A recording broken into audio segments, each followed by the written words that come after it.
I was looking at the recently released IMD World Talent Rankings, and regrettably for us, India's ranking has been consistently dropping. In 2023, we were 56. Then last year, we were 58th, and this year we are at 63. And if you read the more, in detail, the reasons why these rankings are attributed to be dropping, very clearly, they are mentioning it's because of whatever we are lacking in our education system. This is the IMD report. So this is one data point for us to look at. This is how we are being, we want to present ourselves as a talent supplier of the world, but this is how our talent is getting perceived. That's number one.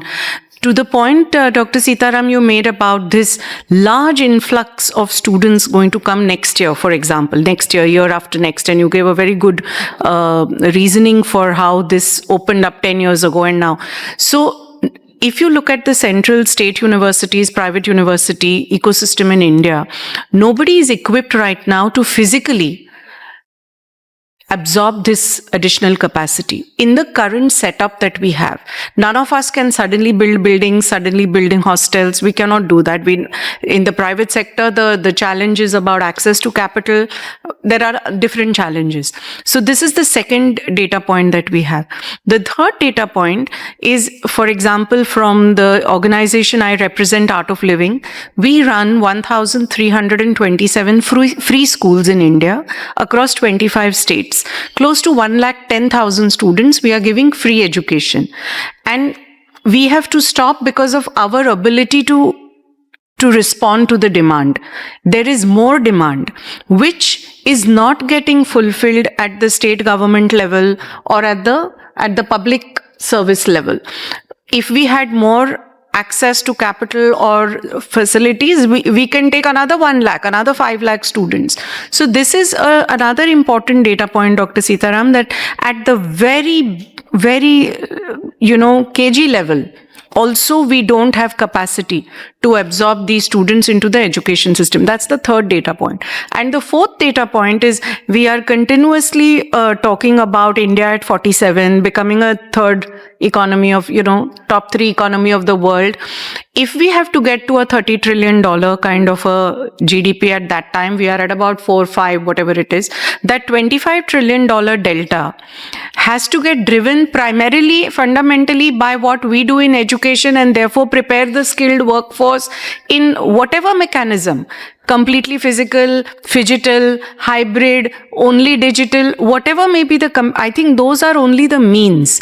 So when we are discussing about digital excellence, when we are discussing about, so many of these I want to think of as the means to ultimately what we are doing to fuel our own internal GDP engine. Number 2, really be perceived and perform as that talent repository of the world. Today, for example, Japan wants nurses. They want so many types of skills. You go to any European country, they want skilled labor. Africa always wants. Now the Americas are also, despite all this H1B, at some levels these demands are huge. But you are here, sir, from NSDC. We've done so much work with NSDC to create that big pool of skilled workforce. But somewhere we need to look at it in a more comprehensive manner. We are in a world where a student maybe studies in one country, lives in a second country, and works in a third. Even parallelly. It is happening today in the world today. We have really become flat. So in all of these, how do we use this digital excellence? Where you talked very correctly, sir, about the ABC. NEP created the document. Dr. Bhalla, you said it right. बना दिया हमने document. उसको implement करने में हमको खुद को ही time लग रहा है. कितने लोगों ने तो वो 700 पेज पढ़ा भी नहीं है अभी तक. So how do we take it in a modular sense and really make a delta for these 5 points so that we become that engine for 2047?